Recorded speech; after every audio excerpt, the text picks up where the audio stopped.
All right, so here we go. We got match number 2. So again, this is Michael or ML Vanby versus Pink over here. Pink who's green, but has a pink card, so that's cool. Super excited to see both these decks play out. I'm sure you heard them talking if you were watching about uh, everything that's going on. Looks like Michael's gonna start with the Forge here. I see him hovering that slime.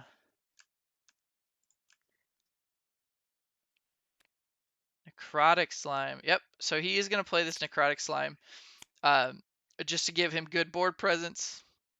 Even when it goes off the board, gives him something that potentially he can't answer to. And I am going to guess Broodfang is coming out. He's going to destroy it.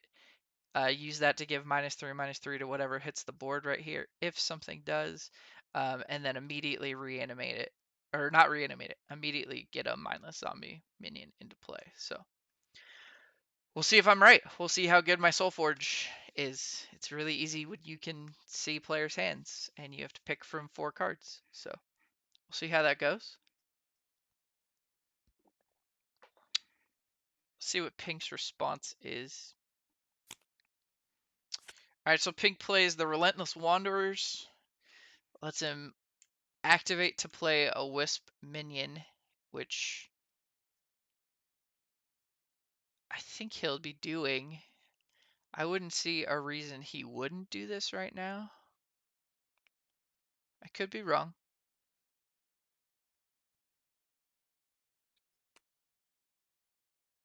Ooh, not the Broodfang. Okay. So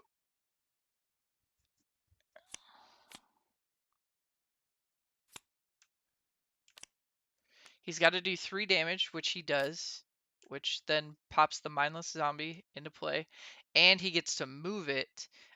This is a cool play because now he's threatening 10 damage going through, ignoring this defender that now can just sit in the back. The other side is Pink really does have the play a Wisp minion that he's going to be able to block somewhere. So that's good. We'll see. We'll see what he does. We'll see how he plays this out. Again, I'm a little surprised at the non-play of the Broodfang, but I'm sure he's got something. I'm sure he's got something up his sleeves, which is good. So activate plays the Wisp, blocking the zombie. Side note, I love the art on this Wisp. It just looks cool. This little beautiful ghost jellyfish thing. Great art. Great art. Honestly, most of the art in this game is pretty stellar. I know some people think it's old school. I like it. I'm digging it. Pax Blessing. Yep. Drop a Wisp. Give it +3/+3. Yes, that Wisp doesn't live, but he's gonna get this Reckless Collar off the board with minimal damage to him. So he takes 2 here because of the breakthrough. That's how that 2 damage is getting through. This Wisp will go as well. Weak little mindless zombie. But through it all, I give a little bit of a nod over to Pink here, and here's why.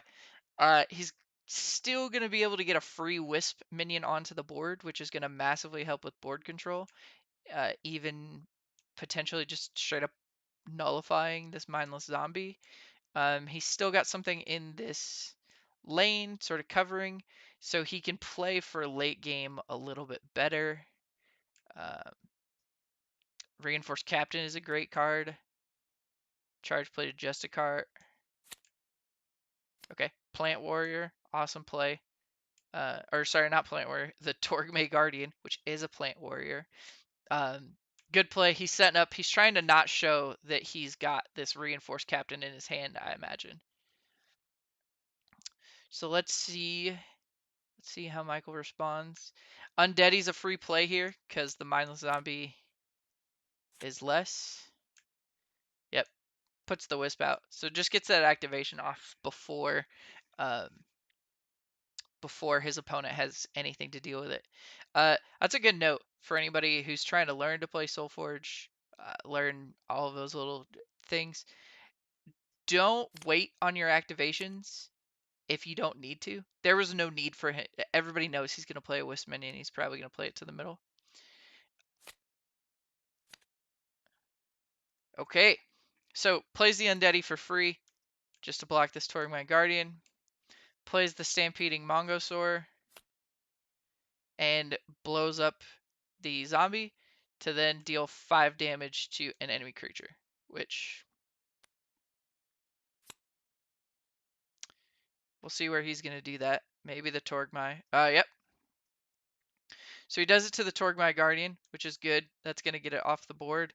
But let's say that he had not activated and had not activated to put this Wisp minion onto play. This play destroys it and cancels your Wisp minion. So that's why you shouldn't wait, especially when you have the Forge. Really good players will try and get any advantage over you by doing that. So um, just a thought. All right, Reinforced Captain. So that's gonna buff the Torgmai, I believe. We'll see. See who he's gonna buff.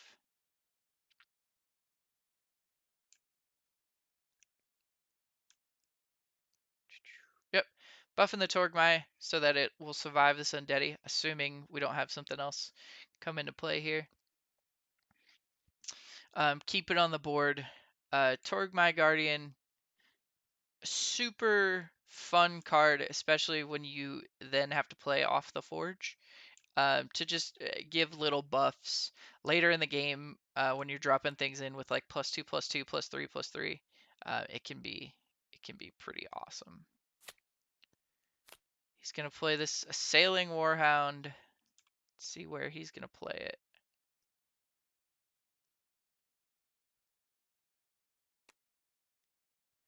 So he is going to replace the Undeady, so he can deal 3 damage to a creature or a player.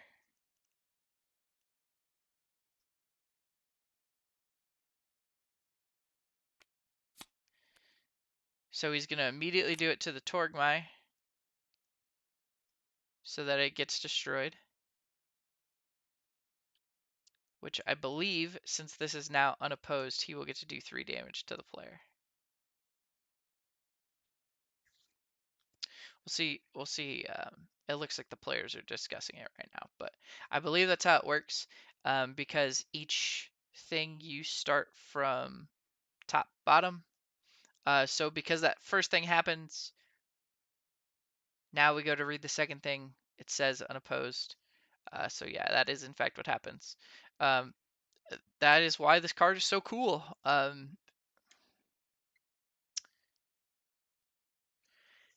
He does unfortunately let 4 go through here. I think that's maybe not that big of a deal.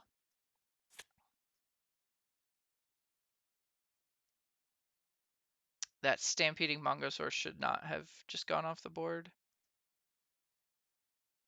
I'm at least not sure how it went off the board. I don't know. Maybe there's some sort of a trigger that I missed, but this is a back row. 2 back rows don't attack each other. I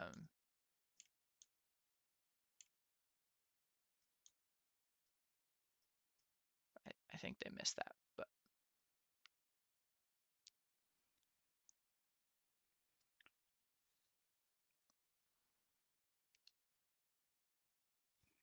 let me jump into the Discord real quick.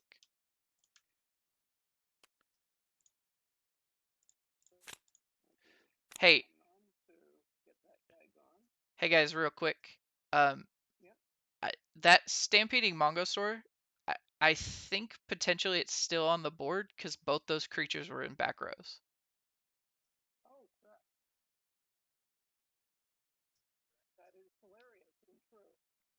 So I don't know if that changes your first play. Sorry, I tried to get in and didn't unmute fast enough.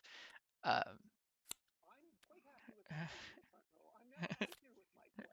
okay, cool. So sorry.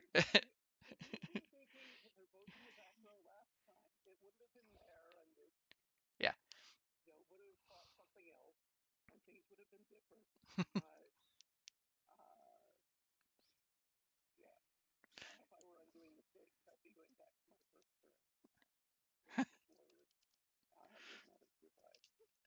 There you go.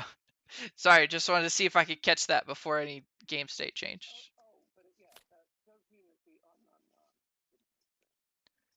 Yes. So, yeah. Sorry about that. Okay, good. So we got that figured out. Yeah. So I don't know if you heard them or not, but because the two creatures were in the back row, they shouldn't have battled, and therefore they're both still here. That does change his first play because he played Om Nom Nom to kill the Relentless Wanderers, and try and play a zombie onto the board. But that play doesn't work anymore. So looks like we got Grave Pact, and he's going to destroy one of his creatures, which is the Stampeding Mongosaur, to destroy this Relentless Wanderers. So why is he doing that? Uh, the the real big thing here is that he's trying to get that thing off the board and stop popping Wisp minions. He's annoyed with the cheap lane blocks, so that's what he's trying to get off the board. He also doesn't want to kill this reinforced captain, because then he's just gonna buff the Relentless Wanderers, and the Wisp is Wisp. You don't blow up the Wisp with that. So all good things. He's still threatening with the Assailing Warhound, but Dark Heart Sorcerer. When you play a spell, deal 2 damage to a player, you gain 2 health. That's a fun one. Let's see what Epoxy Master, Mancer. Apochymancer. I don't know how to say that word. Somebody somebody tell me in the chat how to say that. But stealth. So now anytime he replaces, he gets to deal 3 to a creature or a player. Uh, yeah, lots of fun things could come from that. Lots of fun things could come from that. We'll see what he plays. Uh, just overall, lots of great cards over here. Dark Art Sorcerer, playing it somewhere he can hopefully stay alive, so that he can start playing spells, and so he can start playing spells and dealing damage and healing. So he wants this to stay on the board as long as he can. Um, when you're playing against an Aloyan slash Utera deck, um, there's not a lot of just straight up removals. There are some like replace cards like Botanimate, um, potentially Nap Time where it removes the abilities, but uh, it's a little bit safer than when you play against, say, Tempest or Nikurum, red purple, because they have a lot of just straight up like you're done cards. So he plays the Mystical Druid, hilarious keyword pairing on the Mystical Druid. He's gonna get to deploy and play 2 Wisp minions, maximum board control,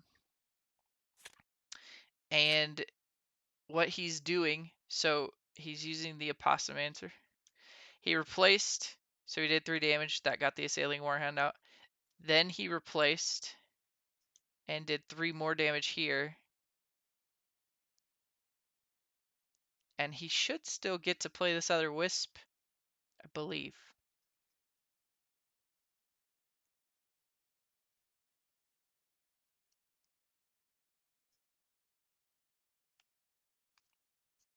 Not I believe. He should have been able to play the other wisp once a card is played. Oh, okay. That's a fun way to do it.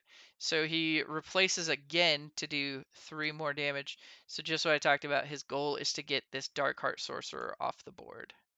Dark Heart Sorcerer. So he just did a series of replacements instead of taking, putting 5 creatures onto the board and spreading. He's just doling out damage to make sure that gets off the board. So combat resolves, which kicks it off the board. They're gonna hit end turn. Everything should move up. That's a huge play for pink. Getting that card that's trying to get him into the that's trying to get Michael into the end game off the board with relative ease is a really big deal. And going into cycle 2 with your opponent having nothing on the board. Yeah, he doesn't have anything strong over here, but at least he has board state. He's got a stealth card in the front row. That's the Apostlemancer. Um, the reinforcing captain can still reinforce somebody, so there's good things. Let's see. I see that he's got the Mantis in play in his hand. Mantis allowing you to activate your Forgeborn ability, so letting you use those more than once. It can be a big deal. Uh, but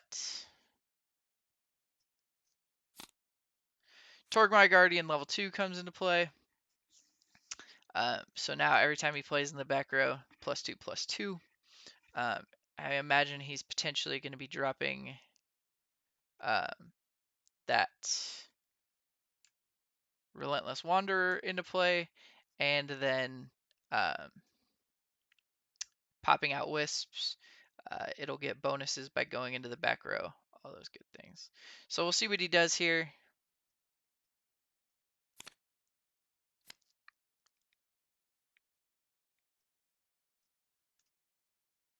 I don't.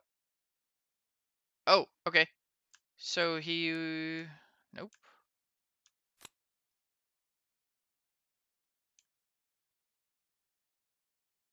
Okay, so that was a little confusing without being able to hear him. What he did is he played the Stampeding Mongosaur and immediately dealt damage to himself to get the Torgmai Guardian off the board. And look at that. In fact, that's what happened. Relentless Wanderer comes into play. Um, so that's what he's trying to do. He's trying to get that Oakfather minion for free, but it's early in the deck cycle. Uh, they still got 2 more turns. The chances of that come into play.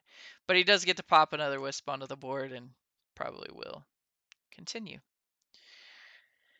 Dreadbolt doesn't work here because it's a level 2, and he hasn't upgraded the Dreadbolt.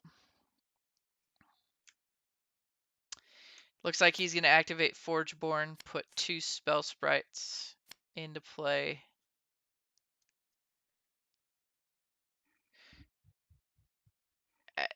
You'd like to see him play that Spell Sprite against the Reinforcing Captain.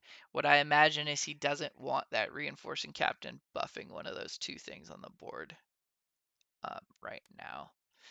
So then he's going to play Dreadbolt, and he's going to kill the Possumancer. Great play. Get that thing off the board so it stops doing the thing. Buff your Spell Sprite Spirits. Take back a little bit of board control. All of that to take 2 damage. That's pretty solid. Especially because he can play more spells next turn, continue to buff those up, and maybe threaten a little bit. 46-45 right here, which will now be 45-44. Yep. It's gonna be a long one. It's gonna be a slugfest. But all right, let's see how we get along here.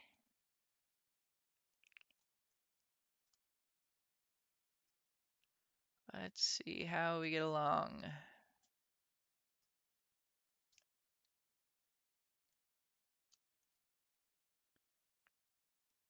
Curious. I see a lot of good plays for both sides, honestly. Looks like we're gonna start with Varnix Pact. Varnus Pact. Varnus Pact. So he's gonna play a mindless zombie and then do a 2/2.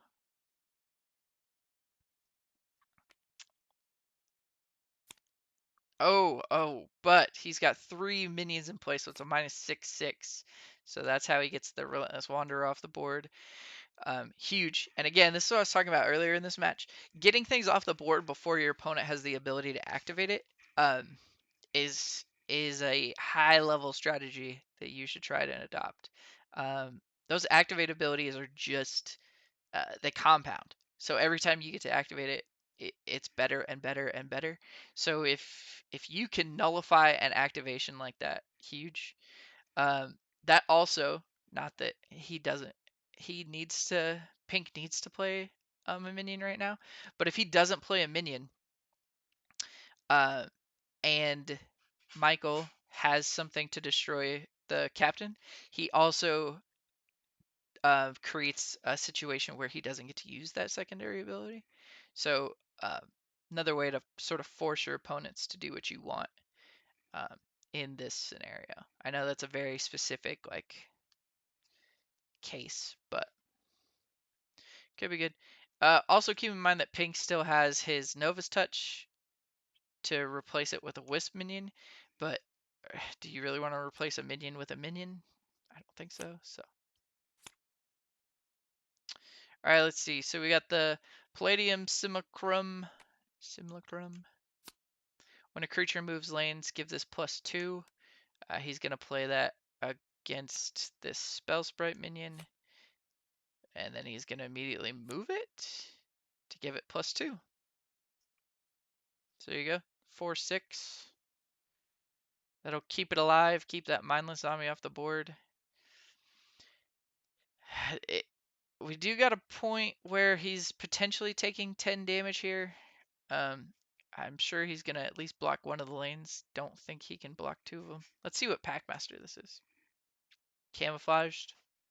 That's okay. This is a great card. I don't know that.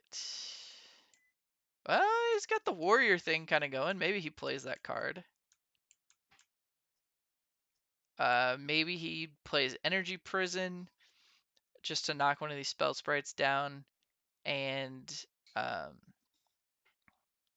upgrade a card in his hand.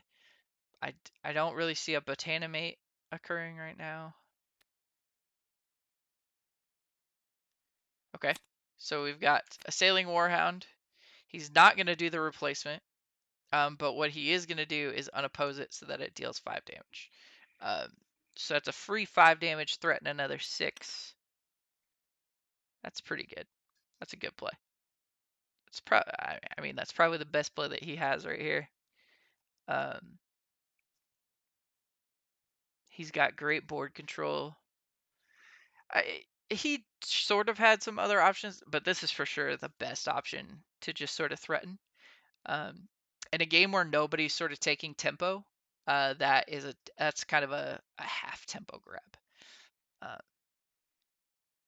Immediately deal 10% of your opponent's health, threaten another 10%, 12%, whatever. Math is fun. Lots of board control. Lots of board control. So let's see what gets played here. Looks like, all right, it is confirmed. Is the Packmaster. So Packmaster is one of those characters. Whenever your warriors take damage, they immediately get plus attack.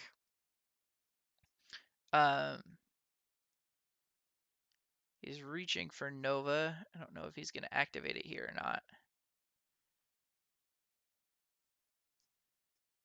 Potentially going to activate it and change that spell sprite into a Wisp. Okay, so he does activate his Nova. Replace it with a Wisp. Pulling that spell sprite off. So the reason he's doing that is he wants to take less damage to hopefully keep his Packmaster in play longer, and with stealth, that's a good fun play. So takes 2 damage, and then it's gonna get buffed by 2. taking the 11 that's from the Warhound and the Spell Sprite going through. Wisp goes off the board, he gets plussed. And then the Mindless Zombie goes away. And the Palladium Simulacrum. Sorry for the accent on that. I can't not do it. It just has to happen. But yeah. Took a little bit of board state back. Had to take a lot of damage to do it, but we'll see. We'll see how this is going to play out. There's a lot of playable things here. No Forgeborn abilities on the table, so that's fun. Looks like, yeah, so this is the last turn of this deck cycle. So we're about to head into deck cycle number 3.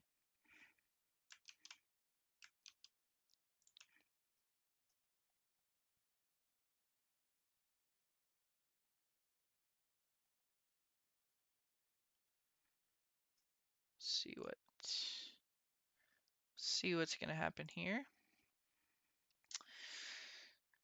Pink's got the Forge. It's good. He's a little behind with everything, just at least health-wise.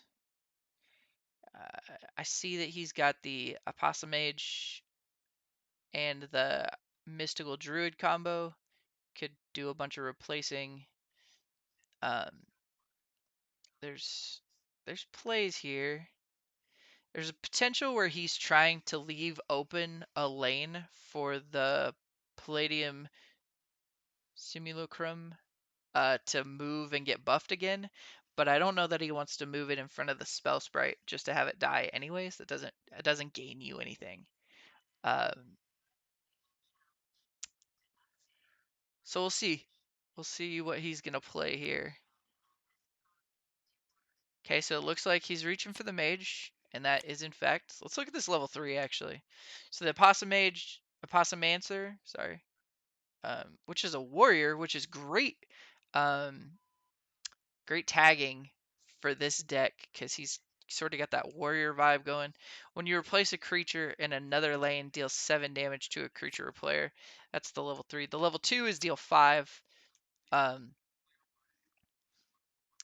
imagine there could be a replacement coming along to obliterate this Warhound and then let damage go straight through.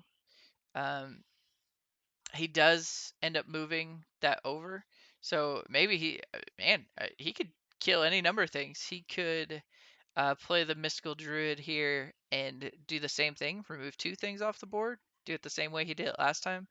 That's a wicked cool combo. That clearly he's trying to play. Also, another thing, sometimes decks, when you talk about just decks low rolling or decks really not working the way that you want, if you look over here, he has all level 1 cards that he just drew. It's not the end of the world, but that does suck that that's how that draw went.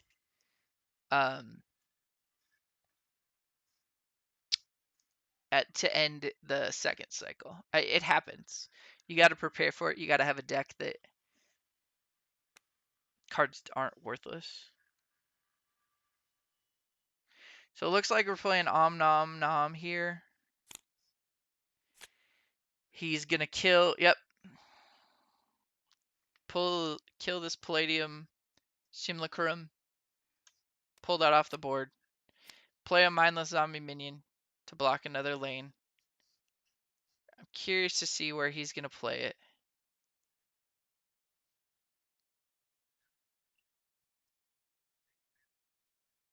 He can play it in any lane. Okay, so he's gonna play it in the open lane. Why? Well, because the other player has the Forge and still has a play left.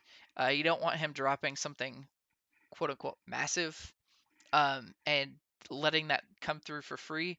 Those other 2, you're basically doing a cost benefit. So he knows 6 is coming through. Potentially, he still has another play. So he knows where that 6 is coming from. He doesn't know what's about to pop in that lane. So good play there to protect the unknown rather than the known quantity.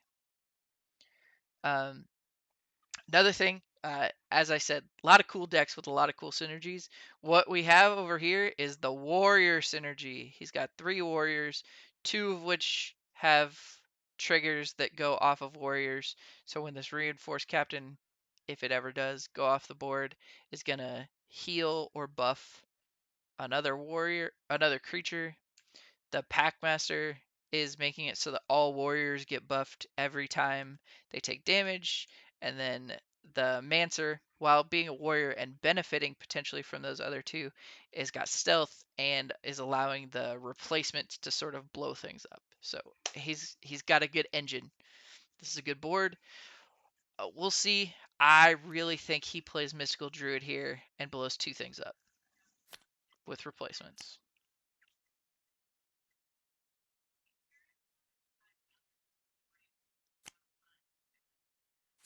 Okay, so he's going to go ahead and replace the captain.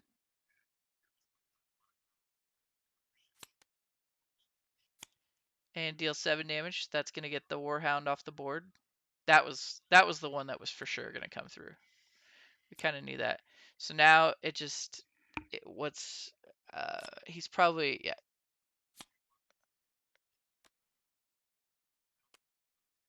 Oh, is the second one an Oak Father?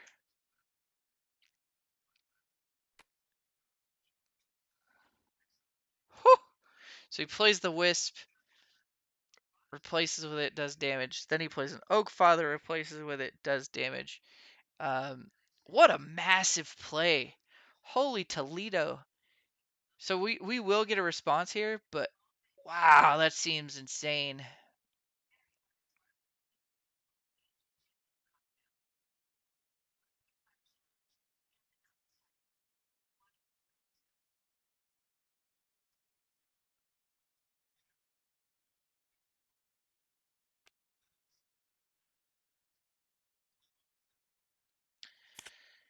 Scorchmane Dragon. Yeah, this is just a play just to get an upgrade. That's what this is all about. Does Oakfather have Warrior? It doesn't. It's Plant Spirit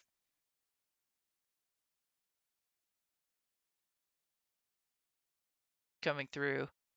Um, he's trying to get that dragon.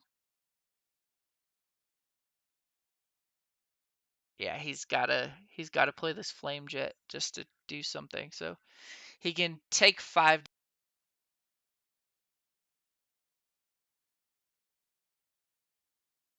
opponents.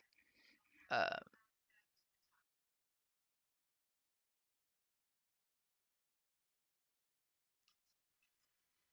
and then he was also taking 13.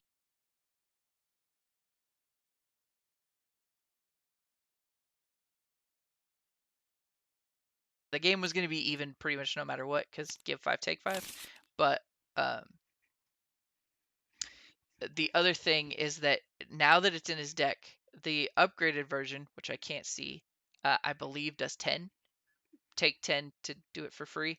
But if you were watching at the beginning of the stream, I talked about how, because now we're in cycle 3, uh, this Forgeborn Gathering Storm comes into play. He is in threatening range of killing him just by triggering Gathering Storm. Uh, Nova's Might +3/+3 across the board also is a threat right now because he's got breakthroughs on the board, Apossomancer. So what's really cool is both players have win conditions active on the board right now. In the mid game, I call cycle 3 the mid game. Um, so we'll see what gets played here. I see that he has the level 3 Mancer in his hand. Um, if he plays that and uh, and Michael doesn't have an immediate response, he can replace a creature and deal 12 damage straight to him. Um, and that's a lot. You know, that's crazy. Uh, so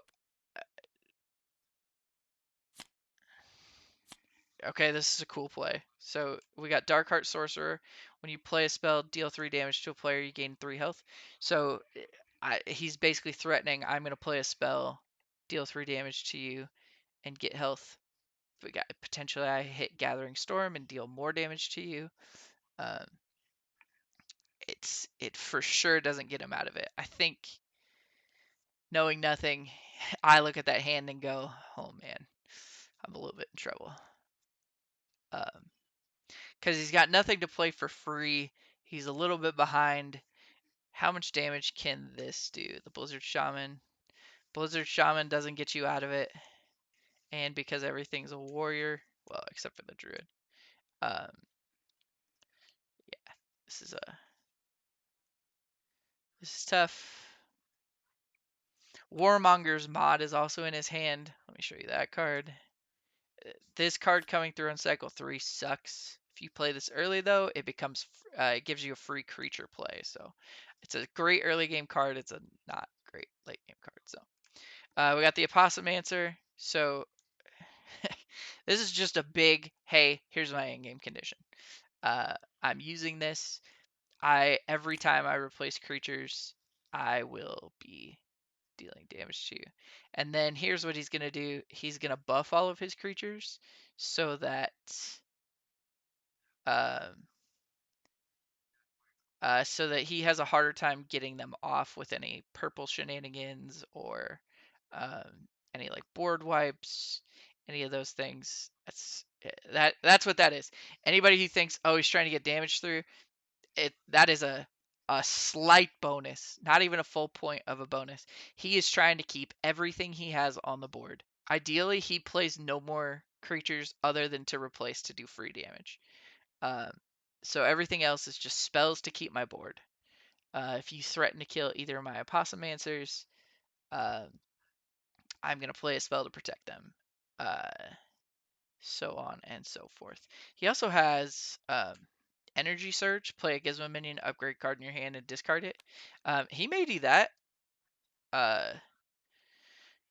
just to do a replacement, throw some things out, and to upgrade the Warmonger mod. I mean, just this game won't go much longer, but it is a long strategy. Necrotic Slime, when this is destroyed, you get a mindless zombie minion back in the lane, 2 armor, so it will not survive, but it hopefully kills that. Oh, it won't kill that answer, so. Ooh. Talk about just not having.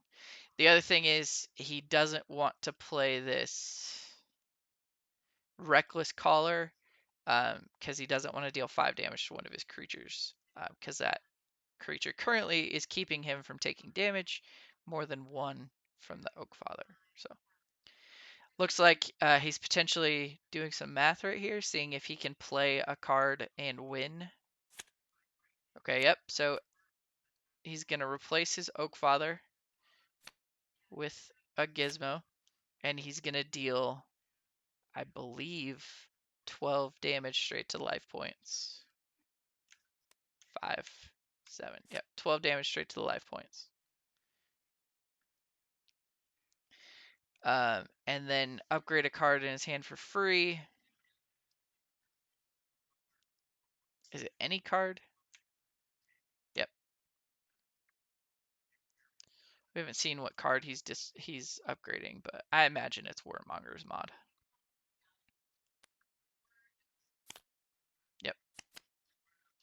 So Warmonger mod, play a Gizmo mini, you get to play a creature for free. Pretty huge.